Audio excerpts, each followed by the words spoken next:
Hello everybody, welcome back to another Kings of War battle report. I'm Visibly Riley, and this week we have a bonus battle report of Ratkin versus Forces of Nature. This battle was fought at 2250, with the scenario being Control.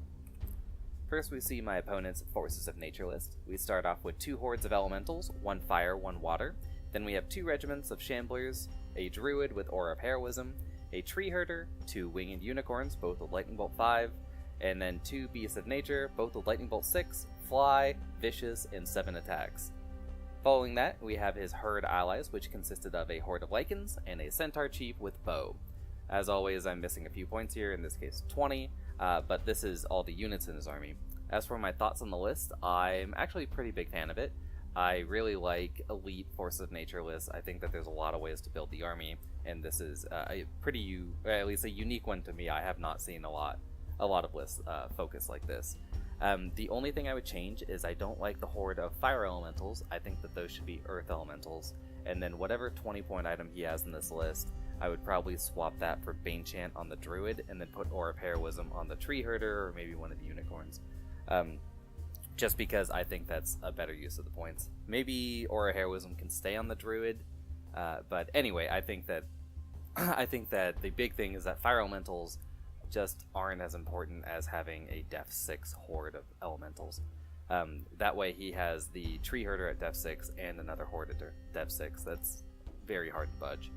Otherwise, I'm a pretty big fan, as I said before. Our meta up here in the Pacific Northwest, I think, is pretty vulnerable to 22 lightning bolt shots a turn, plus that heal 16 if he wants it. So, solid. Moving forward, we see I brought the Ratkin list. I actually brought against the Varangar earlier in the week. Starting off, we have 8 regiments of slaves, followed by 2 hordes of shock troops, a horde of blight, 3 troops of scurriers, 2 have light crossbows, a regiment of vermintide, a weapon team with Storm of Lead, a warlock with Bane Chant 3 and Inspiring Talisman, an assassin with Blade of Slashing, a demon spawn with flight, and finally the Dusk Crawlers formation. I'm actually really liking this list. This is probably what I'll end up bringing to Clash of Storms at the end of this month. And I swapped out the kin chariots and some other stuff. Basically, all the elves are gone, and all the death engines are gone in exchange for Dusk Crawlers again, and the demon spawn. And the more I play, the better I feel about it. I really like having 1 warlock in the list now. I think that's a little easier to play. I mean, having 2 would probably be better, but I like having 1 warlock. I think that 1 with Bane Chant, Lightning Bolt 5, and Inspiring Talisman is pretty much the perfect hero as far as I see it for Ratkin. And the more I use the assassin, the more I like him. That might just be because I love the model I have, but I do like Ratkin assassins. And in this battle, I only forgot one of my upgrades in this case, and it wasn't Bane Chant 3, so I feel good about that. Anyway, moving forward. This is the end of deployment and after vanguards. So, starting from left to right with the Ratkin, we see my demon spawn is right there behind that rock on the left. In front of him are the 3 troops of scurriers. The painted unit is the one with thrown weapons. They have slings, the others have bows. I actually just finished converting those guys up. Very simple conversion. I just cut up some old, goblin short bows that I had lying around and put them on. Behind that little wall, in between the demon spawn and the scurriers, that is where the assassin is, to give them some inspiring. Then we have the first 5 regiments of slaves. Behind them is my weapon team. And then to the right of that, we have the first horde of shock troops. To the right of that, we have the vermintide. And then to the right of that, the 3 remaining regiments of slaves. Behind the leftmost of those 3 is my warlock with Inspiring Talisman. And then to his right is the second horde of shock troops, and to their right is just squeaking in there. See what I did there? Is the horde of blight. I'm actually pretty happy with this deployment. I can't do a whole lot on the left-hand side if I decided to use that deployment. And the Force of Nature list here is so mobile that I'm just not sure whether trying to deploy across the entire tabletop is actually all that advantageous. I think that deploying like this is a little bit better. I will cede those left zones if I need to, but he doesn't have that much unit strength on his speed, except for the Lycan Horde, obviously. So I'm feeling pretty confident with this. Moving forward, he did decide, my opponent decided to only vanguard with one of the regiments of Forest Shamblers, and I think this was a mistake at the very beginning, which I'll capitalize on later, because I think if that second one in the center mass, if they had decided to vanguard forward, he could have dominated that hill a little bit better and made it so I don't have so many places to hide. Speaking of that, we've got the Forces of Nature deployment from left to right. In the back there, squeaking in, is the first Beast of Nature. In front of him is the Tree Herder. Then we have to the right of that those Walrus models from Mirsha. Those are his Water Elementals. To the right of that, we have that aforementioned regiment of Forest Shamblers. Behind them is the horde of Fire Elementals, which are some pretty nice Mirsha Drakes. I think that fits pretty well. And behind them, we have the Druid, and then to the right, the first Unicorn. To the right of that mass is the second Beast of Nature, and to the right of him, the second Unicorn, and to the right of them, the Lycan Horde and Centaur Chief. Up there in the front, in that little swampy bit, that is his second regiment of Forest Shamblers. My opponent's deployment, I think, is actually pretty good here. He's never going to be able to contest. Like, if he decides to spread, that's a terrible idea. But sitting centrally in this scenario is definitely a boon. And specifically because he has such high mobility, he can just decide to reposition anyway. And I'll need a couple of turns to actually chew through any of these units, as far as I see. So I think his deployment's right on. I think the only mistake here is that he didn't vanguard that second regiment of Shamblers forward. Turn 1. Oh, and sorry about some of the, some of the pictures here. Just because it was very low light where we are. This looks better on my screen, but while I was there, there's a lot of shadow play. Starting off, I decided to move my Scurriers into these woods. Pretty much everything just walked forward, and I take some pot shots onto that regiment of Shamblers that did not move with all the bows that could see it. Although I also shot at his Tree Herder with my Demon Spawn, and hit 3 times, even with him having cover, and wounded him 3 times, so that'll show him. This is showing off Ratkin turn 1 movement. As you can see, everything just ran forward as far as I can. I mean, I'm a primarily melee-focused army, so I'm not really worried about it.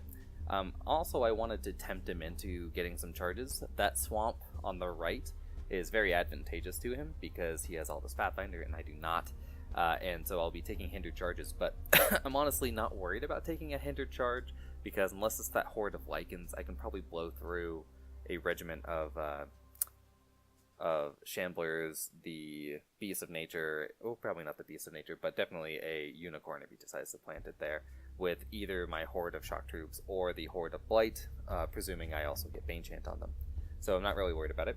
In the center, I got gummed up around that little wood there, but I'm not worried. Again, I knew that was going to happen, so I'm just going to have to trudge through it. My opponent used a terrain randomizer, and I wasn't a big fan of it, because basically we deployed and I asked him if literally all the terrain was in the center of the table and none in the deployment zones. And he asked if I wanted to play it, and I said, yeah, I would love to try it. I'm not a big fan of it, though. I think it's too cluttered. But, you can leave your comments if you agree or disagree. I did decide to... I think the one thing I really like about what I did here, beyond what I mentioned on the right there, is I moved my Vermintide forward and just threatened a flank if he decides to charge into that swamp anywhere. Just because I know he has a lot of shooting, but anything that's shooting Vermintide, and even Vermintide over slaves, I'm all for. Just shoot my Vermintide, get them off the table. I don't care. So I'm pretty happy about that. And as a small note, the shock troops that are sort of on that hill on the right, they're not 50% on the hill, so they're protected from getting shot. Moving over here, we see my opponent's turn. He decides to take this charge into my slaves, sends a regiment of 4 Shamblers and the Lycans into them, only does 9 wounds to them, and only wavers them. So pretty funny. I think it's actually advantageous for him to do that. Not to have done the charge, but to only have wavered them, because the slaves are now in the way of my Blight being able to charge. but still pretty funny there. And it looks like, yeah, he just sort of trundled forward with the rest of his army. I know he threw some, this is actually, yeah, he threw some lightning bolt into the Vermintide, as I suspected he might. And he does 8 wounds to them, and again, wavers them, but it's not all that important. I think his Centaur Chief takes some bow shots on my Warlock and does 1 wound to him. He thought about, he was trying to shoot at the Warlock with his Beast of Nature back there, but I reminded him that the Shamblers that he had charged into are actually granting me cover, so he decides to not shoot and instead just pour more shots into the Vermintide. Otherwise, he just shambled around. He does get the leftmost Beast of Nature to fire into my Demon Spawn, putting 2 wounds on him, but I'm currently a 16-18, so no boxcars there to get him. Move on to turn 2. Turn 2, Ratkin don't have a whole lot to do here. It looks like this is just the same picture as before, but yeah, from this position, oh no, it isn't. So this position shows off what my plan is, but basically in the center or left side of the flank of the field, I just put everything into the wood. I don't want to be there, but I also don't really not want to be there. And what I mean by that is that I want to be able to fly out with my Demon Spawn and do whatever, and it's mostly just slaves. The only thing I don't really want in that wood is the Shock Troop. And since I'm currently in the forest, he might actually be tempted, again, to send some of his units into me, just to see what can happen. Up there on the top left, I decided to send Scurriers into his Beast of Nature. They are hindered for going over that, and I don't know, it's 8 attacks on 6s, it's not the best odds, but if I could shut down his flying and lightning bolt this turn, that would be huge, and losing the thrown weapon Scurriers, or not being able to do anything with them, because also if he charges them, that's also huge. If they charge it, or if they charge into there, I'm only losing the 8 shots that I can only take on his tree herder, and at that's 8 shots on a 4+, 6+ vicious. Who cares? And I think last turn he cast heal maybe with his, he cast heal on his tree herder as well with his druid and healed 2 wounds off. So he's only sitting on 1, so it's just boxcar town. Not worth it. But yes, the Scurriers going into that Beast of Nature, it's not their best plan, but I do think it's better than just sitting around. I like the idea of playing Scurriers very aggressively. After all, they're only troops. They are annoying. You can't really rely on shooting, taking them out, because especially right there, those 2 Scurriers both have Rallying 2 due to the Demon Spawn, and if you decide to charge them, then I'll just charge you with Demon Spawn and or Shock Troops, any number of other things. In the middle, I just push one of the slave regiments as far forward as I can. I just want to slow down his elementals, because if he comes into me with something else, I want to make sure that he is coming at me piecemeal instead of all at once. On the right, the wavered guys just sit there and block up my blight, but I do get some slave charges into his Shamblers, one in the flank and one in the front. Unfortunately, I put my Warlock a bit too far back here because I can't get line of sight. But at the on the plus side, I also can't be shot by all the lightning bolts in his army. So take what you can get. I do get some lightning bolt shots onto his Centaur Chief with my Warlock. I'm not sure I even hit him though. Not the best dice for there, but it's only 5 dice on a 5. Excuse me very much. So I get that charge in.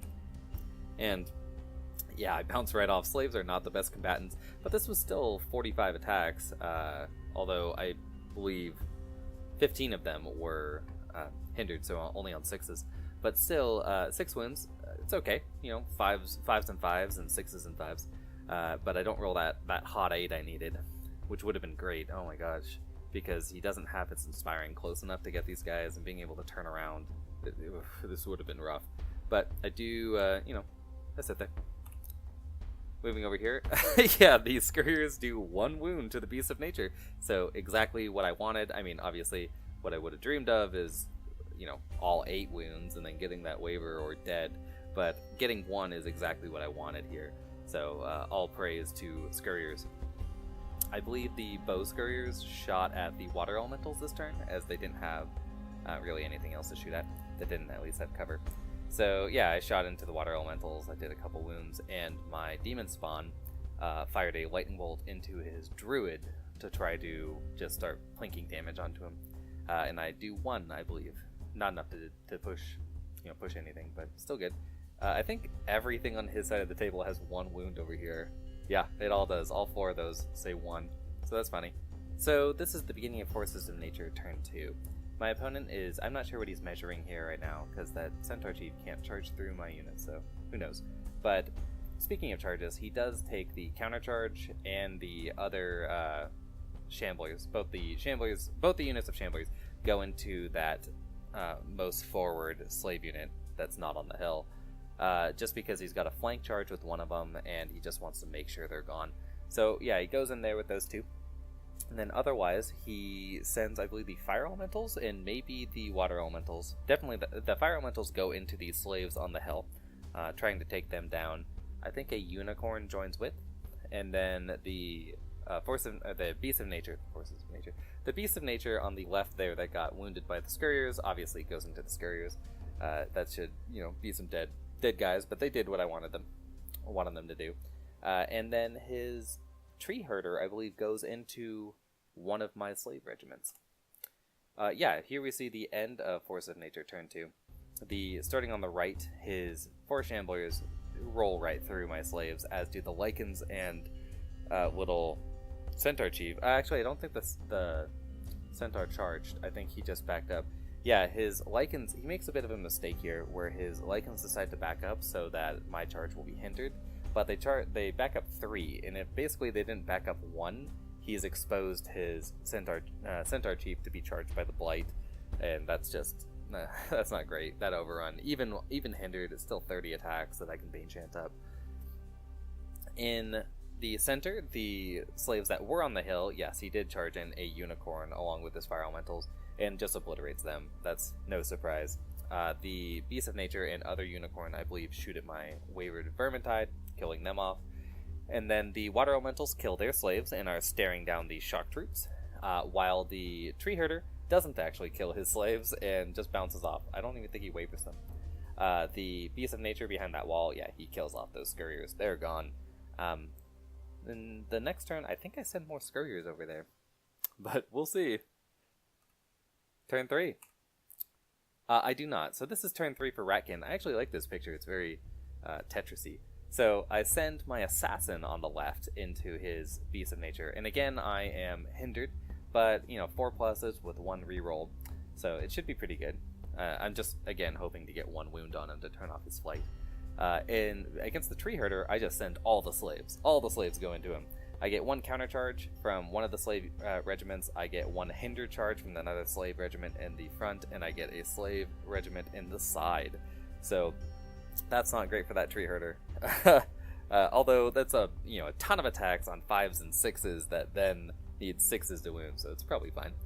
I do, speaking of things that are probably fine, and in this case not, I send my shock troops, the demon spawn, and a troop of scurriers into the water elementals. I don't think my opponent saw that I had a flank charge here. Scurriers, I mean, they're 8 attacks that only hit on a 5+, but that vicious and a flank, I think, is worth it. The other scurriers decide to charge into his druid. That probably wasn't my best plan, but I had this idea originally that, like, the demon spawn would charge into that unicorn on the hill, and to get that to work, I needed to have something block off those fire elementals just in case I failed. And so my idea was, I'll just go in with the scurriers, and then I was like, they hit on a 5. So I didn't take back the charge, I just didn't send the demon spawn in. So that's the center. And on the right there, I send my blight into his centaur chief, and my other shock troop and slaves into the frontmost shamblers. I think they've taken 3 wounds from they took 6 wounds from the slaves. So they're probably not long for this world. Lastly, in terms of shooting, I decided to move forward with my weapon team. It can actually see his unicorn and shoot at it, and it's protected from my countercharge because it can't land in my front due to where the shock troops are. So I think this is a pretty good use so far. And I end up casting Bane Chant onto the blight on the right, getting all 3 4+, which is a bit of a you know, that happened, I think, every time I tried to cast Banechant this game. So, just giving me the reward for taking it, I guess. This is the end of Ratkin turn 3. Now, starting on the right, my Blight roll right through his Centaur Chief, which is great. They get into the Lycans, and they do a fair number of wounds here, and I think they needed an 8 to kill. So, yeah, so I must have done 8 wounds, so that's pretty good, even with the Banechant. But I don't roll it, I don't get the kill, and I also don't get the waiver, which is really unfortunate, as I made a big mistake with my shock troops and slaves. The idea here was that I wanted to make it so one of his Beasts of Nature or Unicorn couldn't just charge over me into my Warlock and kill it, so I decided to back up with the slaves and back up with the shock troop, right? That's fine. Except this, you know, I shouldn't have backed up with the slaves at all, because I've exposed a flank charge from that same Lycan unit into my shock troop. It's just dumb. Poor planning on my part. But that's fine. Moving over to the hill, my little weapon team that could fires a couple of shots. I think I did 1 or 2 wounds to that Unicorn. Don't get the waiver, so it's still there. But my shock troops, the Demon Horde, and the Scurriers roll right through those water elementals, just pop them easily. I think the shock troops, even on 5s to hit, did something like 10-ish wounds, which is pretty crazy. And yeah, we roll forward onto the hill, which I like this move. But again, a mistake, or a slight mistake, because my weapon team is positioned, if we roll a picture back, is predicated upon my shock troop being there to block a charge. And I rolled forward, which means they don't block shit. So, just, you know, a bit of a positioning error here. Speaking of that, yeah, those slaves do nothing to that tree herder. I think I did a wound to turn off its surge, but yeah, we don't do a whole lot else. My assassin on that hindered charge misses all 4 attacks, and here's the thing I forgot this game. I forgot he had Blade of Slashing. I'm not sure it would have made a big difference, but yeah, he did miss all four attacks here, so he does nothing to that guy. Yep, and we move on to Forces of Nature, turn 3. So yeah, as I said on the right there, his Lycans have a pretty juicy flank charge onto my shock troops. He also takes the front charge with his remaining Shamblers. And after doing the math in his head, decides that he probably needs a little bit of help just to make sure it's, you know, an assured kill. So he sends a Beast of Nature in as well to finish the job. The Unicorn on the hill there that I shot with the weapon team, yeah, he just charges right into my weapon team. He's got Pathfinder, Thunderous 2, and, you know, I'm a War Machine, so he's going to roll right through those guys. The Tree Herder, I believe, countercharges the slaves on the left, I want to say? I'm not exactly sure. And the Beast of Nature charges these slaves in the butt. Those slaves on the left that are facing away from him. Yeah, that's an easy rear charge for him. And he takes it. Yep, just showing off. Oh yeah, this was the end of combat where I thought it was kind of funny that the Tree Herder and my Demon Spawn were back-to-back bros fighting off the world. Or in this case, encircled entirely with rats. End of turn 3, starting from right to left, yeah, his Lycans plus the Beast of Nature and the Shamblers roll right through my shock troops. He actually rolled very poorly with the 2 frontal charges. I think he'd only done like 4 wounds or something like that with the 2 units, but the Lycans knock it out of the park and just roll right through me, which is unfortunate, but, you know, it's what you get for positioning errors.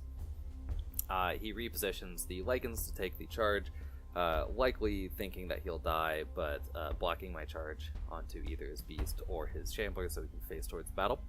His Unicorn, yeah, he obliterates that little weapon team that could pretty easily, turns to face towards my guys.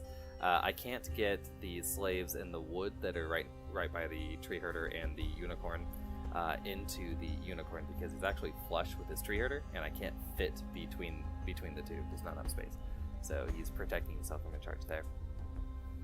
Otherwise, I think his Fire Elementals rolled right through. Yeah, they ate some Scurriers, just killed them off, but are staring down my Shock Troops and the Demon Spawn.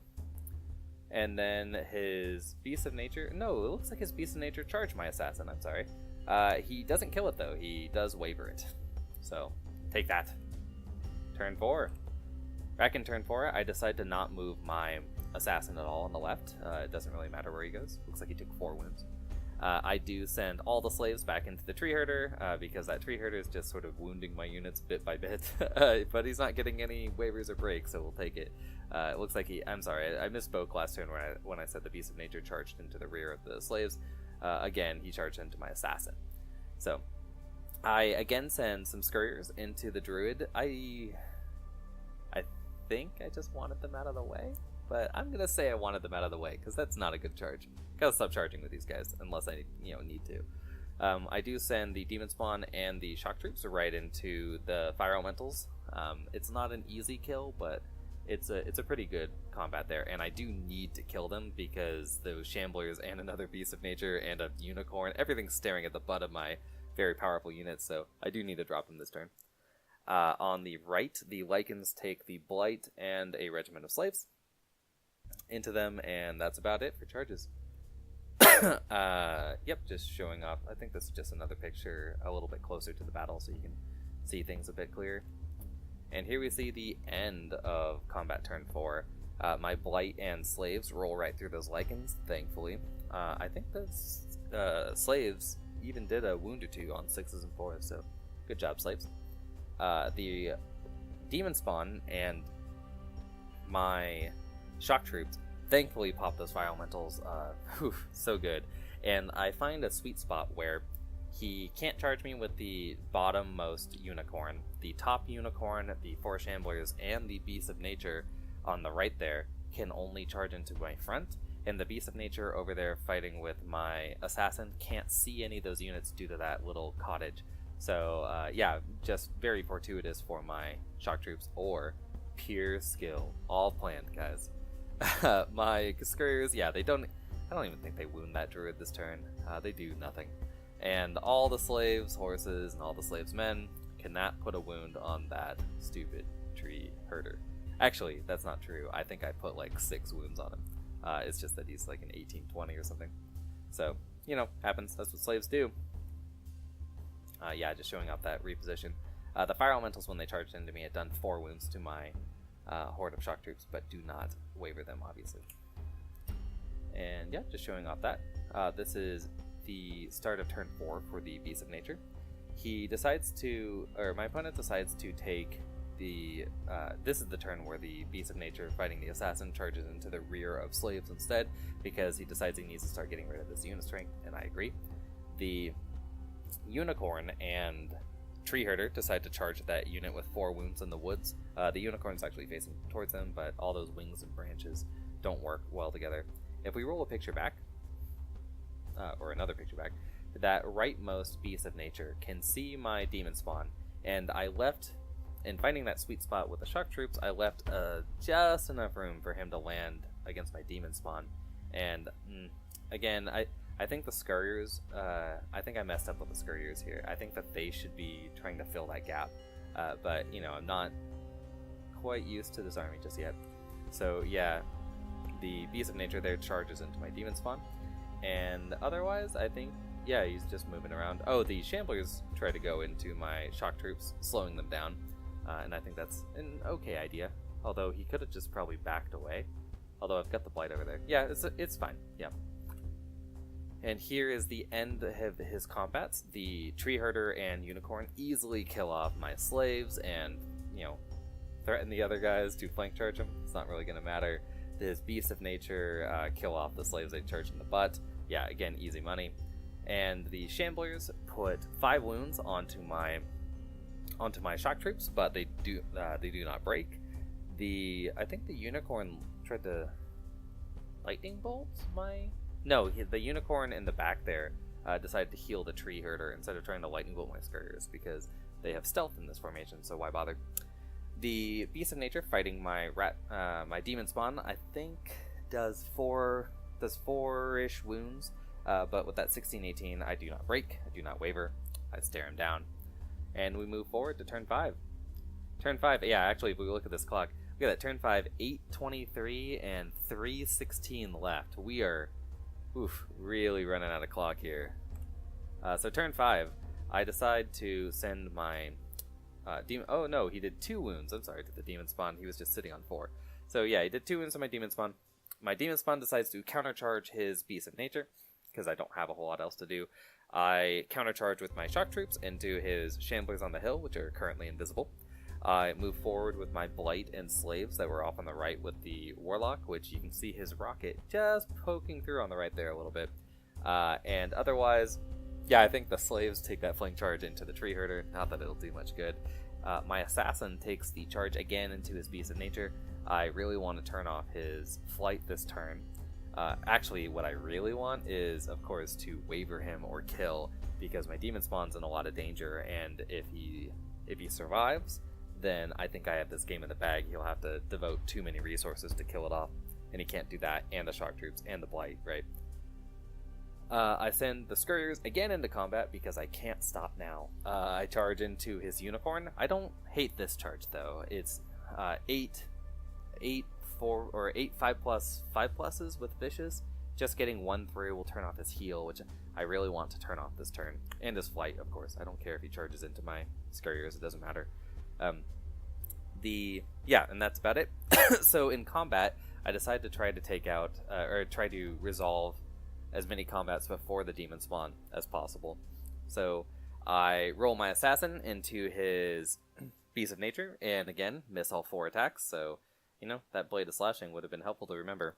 The slaves charge into the flank of his tree herder. It looks like he's sitting on 6 wounds now, so I know I do at least 1 wound, but I don't roll the boxcar to break him. He has been healing those wounds, by the way, with some of his unicorns. The shock troops roll right through those shamblers, so that's great, and they turn complete 180 just to face towards the actual battle this turn, so that's a good idea.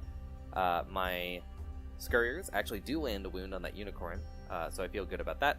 It's sitting on, it's only sitting on 1 wound, so yeah, I don't roll the 11+ to waver it, but 1 wound is fine. It can't shoot, only charge Scurriers, great. And we get to the demon spawn.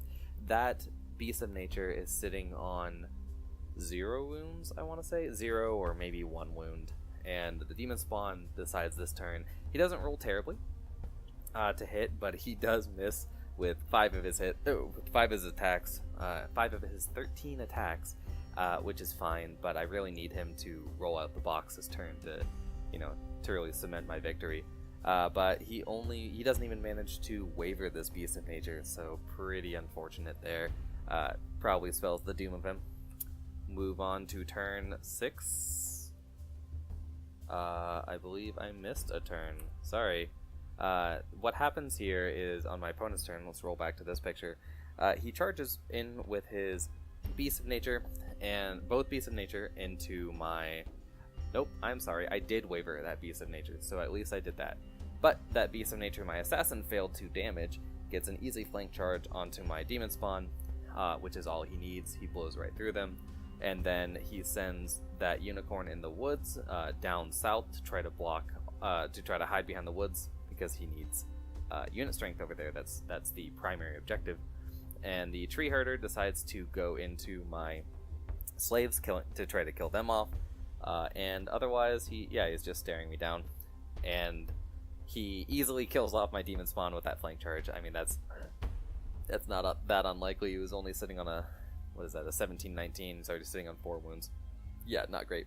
The unicorn kills off my last Scurriers with that charge, and this tree herder kills off my stupid little slaves, and his unicorn goes and hides.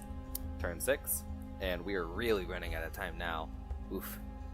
Turn 6 rolls around, and basically everything just sort of rolls around. I push the blight into one table quarter. I push my slaves into the the southeast corner. Put my blight into the into the northeast corner.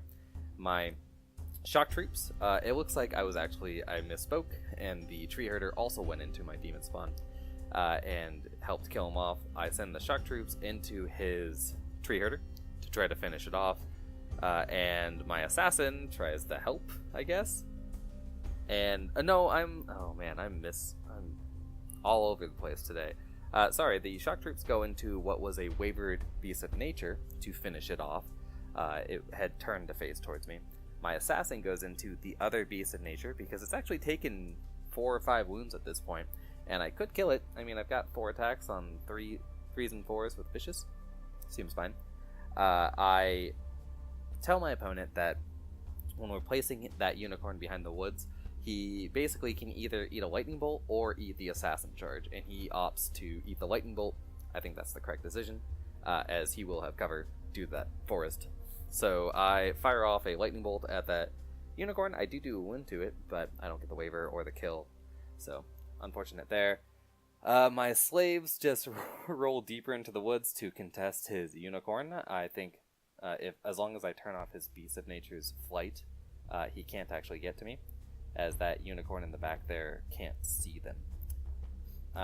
His tree herder, is just staring me down. I can't really do anything about it. He's also been casting Aura of Heroism onto the tree herder pretty much every turn, and only been getting 1, so everything's had plus or rally 1, but nothing more. This is showing off the end of, since these are all quick pictures, we only have like 20 seconds left or some crazy thing. The end of Forces of Nature turn 6. He sends the Beast of Nature, my assassin, failed the wound again, into my slaves that were trying to contest that unicorn, easily killing them off. He is in my table court, or the double point center table 6th. Then he sends his tree herder, I think, goes into my shock troops, but does not hurt them. The unicorn in the top goes into the scurriers to try to kill them off. Does some wounds, but doesn't break them, thankfully. I think the assassin actually stops him. So assassin did something with his sweet rally, and his other unicorn fires off a lightning bolt, which is ineffective. So I'm pretty happy with this. We roll to see if the game continues. It does not. My opponent went over time here, but the way that I like to play timers and casual games is that they're more guidelines, right? We're just trying to optimize play. I don't actually make my opponent stop then. Like, we finish the game. So, he went over about 20 seconds. It wasn't that far. But I only have 30 seconds left if we did a turn 7. So, every second counts. But yes, we do not get a turn 7, and we calculate up. I have the southwest, I have the southeast and northeast corner with my blight and slaves there. Then I have his center, because he has his tree herder and a unicorn for 2 unit strength, and I have a horde of shock troops and the scurriers up there, so it is a 2-4, so I've got that. He has his primary objective with his Beast of Nature and the southwest corner with his unicorn. So this ends up being a 1, 2, 4, 2, 2, 3 victory. So I win 4-3. And we were doing blackjack scoring, which means I get 14 points. It's a 14-7 so far. We modify for attrition, and the attrition is I have 880 points left on the table, and he has 860 points left on the table. So there's no attrition. So we end up with just that raw 14-7 game. And I'm actually pretty happy with that. I think this was a great game, very close. Whenever the clock comes down to the second, right, I think that's probably a very solid game. We only had 1 double 1 in the game, and it was on a boxcar roll anyway that my opponent tried to make, so I feel good about that. We had no boxcar rolls, just a nice position game, I guess I'm trying to say. As for my thoughts on the list, I really enjoy it. I like how Ratkin play, or at least this version of Ratkin, where I just put so much meat on the table that I tell my opponent to kill it or lose, right? I don't do that much damage, and I think I need to get better at scalpeling out what I want, but I think I am getting better at that, at least as this game, I think, shows, with how I use my Demon Spawn, who I think did admirably, and how I used my centermost shock troops. The right flank I'm not super happy about, just because those Lycans held me up for 3 turns before I could actually kill them off. So I don't know, maybe that wasn't the best idea. Maybe I need to limit the slaves over there and only put 1 unit just to give them cover and say fuck it to the rest of it. But yeah, I'm still happy with this, and yeah, if you guys have any comments or suggestions, feel free to leave them below. Anyway, thanks for watching. Bye.